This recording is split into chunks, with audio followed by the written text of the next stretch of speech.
হরে কৃষ্ণ। আমরা আমাদের এই জীবনে হাজার সমস্যায় ভুগতে থাকি। আমরা এত ধর্মকর্ম করি, আমরা ভগবানের সাধন ভজন করি, তারপরেও কেন আমাদের এই সমস্যাগুলি থেকে আমরা মুক্ত হতে পারি না? কেন আমরা বারবার এই সমস্যায় পড়তে থাকি এবং জীবন যন্ত্রণায় আমরা ছটফট করতে থাকি কেন? এ প্রসঙ্গে শ্রী শ্রী ভগবান শ্রী শ্রী গীতায় এক অমৃত কথা বলেছেন। তিনি বলেছেন, আমরা যদি আমাদের মনকে কন্ট্রোল করতে না পারি তাহলে কিন্তু সারা জীবন আমরা অতৃপ্ত থাকব। আর এই অতৃপ্ত যতদিন আমরা থাকব ততদিন আমরা কখনো শান্তি লাভ করতে পারবো না। আমাদের জীবন থেকে কখনো সমস্যা দূর হবে না। আমরা যত কিছু সমস্যার সমাধান করি না কেন, একটার পর একটা সমস্যা কিন্তু আমাদের এই জীবনে বাঁধা হয়ে দাঁড়াবে। কেননা আমাদের মন ঠিক নেই, আমরা অত্যন্ত চঞ্চল। আমরা ভগবানকে ডাকি, ভগবানের সাধন ভজন করি, ভগবানের নাম জপে, কিন্তু ভগবানের প্রতি পূর্ণ বিশ্বাস আমাদের এখনো জন্মগ্রহণ করেনি। জীবনে যত কিছু হয়ে যাক না কেন, যত বিপদ আপদ আসুক না কেন, যত সমস্যাই হোক না কেন, আমরা যদি ভগবানের প্রতি বিশ্বাস রেখে ভগবানকে ডাকতে থাকি তাহলে কিন্তু সব সমস্যার সমাধান তিনি স্বয়ং করে দেবেন। আমাদের একটা বড় সমস্যা হলো, যখন দেখবেন আমাদের সাথে কোনো খারাপ কিছু ঘটে যায় তখন আমরা ভগবানকে দোষারোপ করতে থাকি। আবার যখন ভালো কিছু ঘটতে থাকে আমাদের জীবনের সাথে তখন কিন্তু ভগবানের কথা একবারও স্মরণ করি না। যখনই খারাপ কিছু ঘটে তার জন্য আমরা ভগবানকে দোষ দিই। আমরা নিজেদের দোষে যে সেই সমস্যার মধ্যে পড়েছি, আমাদের নিজেদের দোষে যে সেই বিপদ আমাদের এসেছে, সেটি কিন্তু আমরা মানতে চাই না। শ্রী শ্রী গীতায় ভগবান বললেন, তুমি শুভ কর্ম করে যাও, তোমাকে আর তোমার নিজেকে নিয়ে কখনো ভাবতে হবে না। অর্থাৎ আমরা যদি সঠিক কর্ম করে চলি তাহলে কিন্তু আমাদের সকল বিপদ আপদ কাটবে। আমরা এই যে সমস্যার মধ্যে ভুগতে থাকি এটি কিন্তু আমাদের কর্মফল।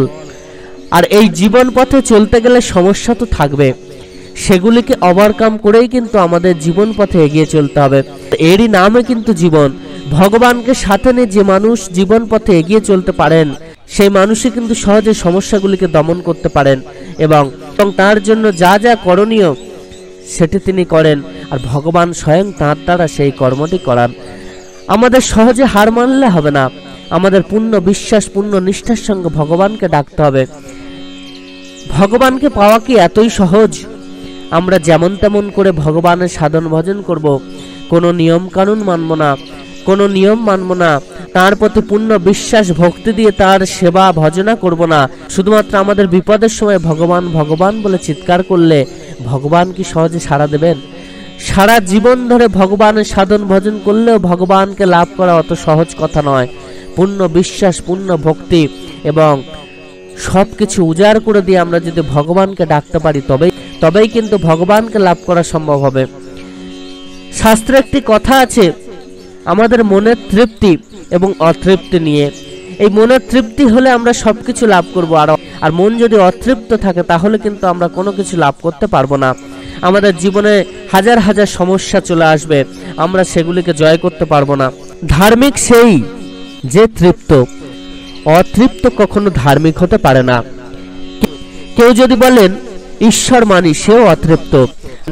আবার যে বলে ঈশ্বর মানি না, সেও অতৃপ্ত। তাহলে তৃপ্তকে যে জেনেছে, অর্থাৎ যে জ্ঞানী, সেই তৃপ্ত। অর্থাৎ যিনি ভগবানকে জেনেছেন, যিনি জ্ঞানী মানুষ, ভগবানকে লাভ করেছেন, তিনিই কিন্তু একমাত্র তৃপ্ত। আমরা এই যে বিষয়ের প্রতি দৌড়ে বেড়াচ্ছি, বাসনার কল্পনা করে যাচ্ছি, এতে কি তৃপ্ত হতে পারছি? আমাদের শরীরের 9টা দ্বার খোলা রয়েছে, সেই 9টা দ্বার দিয়ে যদি তৃপ্ত না হতে পারি তাহলে 10ম দ্বারটা খোলার চেষ্টা করতে হবে। বুদ্ধদেব একদিন ছন্দককে নিয়ে নগর পরিক্রমায় বেরিয়ে বললেন যে রোগ শোক জড়া সবেতেই অতৃপ্তির চিহ্ন। শেষে দেখলেন এক সুন্দর উদ্দীপ্ত মুখমণ্ডল যুক্ত সন্ন্যাসী কমণ্ডলু হাতে চলে যাচ্ছেন। ছন্দক জানালেন যে ইনি সন্ন্যাসী, ইনি তৃপ্ত। অহংকারকে ছেড়ে দিয়ে বিবেককে জাগাতে হবে, অভিমানকে ছেড়ে দিয়ে শ্রদ্ধাকে জাগাতে হবে। তৃপ্ত হতে গেলে বিশ্বাস, বিবেক এবং শ্রদ্ধার প্রয়োজন। তৃপ্তি তখনই যখন আত্মাই আত্মাকে বরণ করবে, অর্থাৎ নিজেই নিজেকে বরণ করা বা আস্বাদন করা।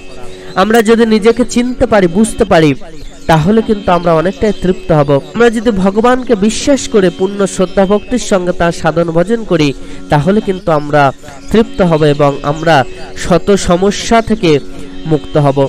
আমাদের জীবনে যে সমস্ত সমস্যা আসে, সেগুলি থেকে মুক্ত হতে গেলে সবার প্রথম যে জিনিসটি লাগবে সেটি হলো ভগবানের সাধন ভজন। ভগবানের সাধন ভজনের মধ্য দিয়ে আমাদের জীবনে যে শক্তি লাভ হবে, সেই শক্তি গুণেই কিন্তু আমরা সব সমস্যাকে হারাতে পারবো। শাস্ত্রের এই বিধান বড় কঠিন। ভগবানকে বিশ্বাস করে তার সাধন ভজন করা, সঠিক নিয়মে সঠিক সময়ে তার সাধন ভজন করা, তার নাম জপতে বসা, নাম জপা, এগুলি করা কিন্তু খুব সহজ কাজ নয়। তাই তো আমাদেরকে আগে ভগবানের প্রতি পূর্ণ নিষ্ঠা অর্জন করতে হবে। তার প্রতি বিশ্বাস থাকলে আমরা সহজে তার কর্মগুলি করে চলতে পারবো এবং আমরা সহজে সকল সমস্যা থেকে দূর করতে পারবো এবং আমরা সহজে সকল সমস্যা দূর করতে পারবো। ভগবান বললেন, কখনো ভেঙে পড়ো না। যখনই তোমার জীবনে দুঃখ আসুক, কষ্ট আসুক, যত সমস্যাই আসুক না কেন, জীবনে কখনো ভেঙে পড়ো না। জীবনে যদি ভেঙে যাই আমরা একবার, তাহলে কিন্তু আর সেই থেকে উঠতে পারবো না। তাই তো যত সমস্যাই আসুক না কেন, ভগবানের প্রতি নিষ্ঠা রেখে ভগবানকে স্মরণ করে ভগবান নাম জপার মধ্য দিয়ে তার মোকাবিলা করতে হবে। তাহলে কিন্তু আমরা সহজে জয়লাভ করব। ভয় পেলে হবে না। সহজ পথে ভগবানকে সাথে নিয়ে আমরা যদি এগিয়ে চলি, শত সমস্যা এমনি কেটে যাবে এবং সহজভাবেই দেখবেন আপনার জয় নিশ্চিত হবে। সকল ভক্তমতী মায়েরা, আপনারা প্রত্যেকে খুব ভালো থাকুন। জীবন পথে চলতে গেলে সমস্যা আসবেই, ভয় পাবেন না। ভগবানকে সাথে নিয়ে চলুন। ভগবান আপনার মঙ্গল করুন। ধন্যবাদ।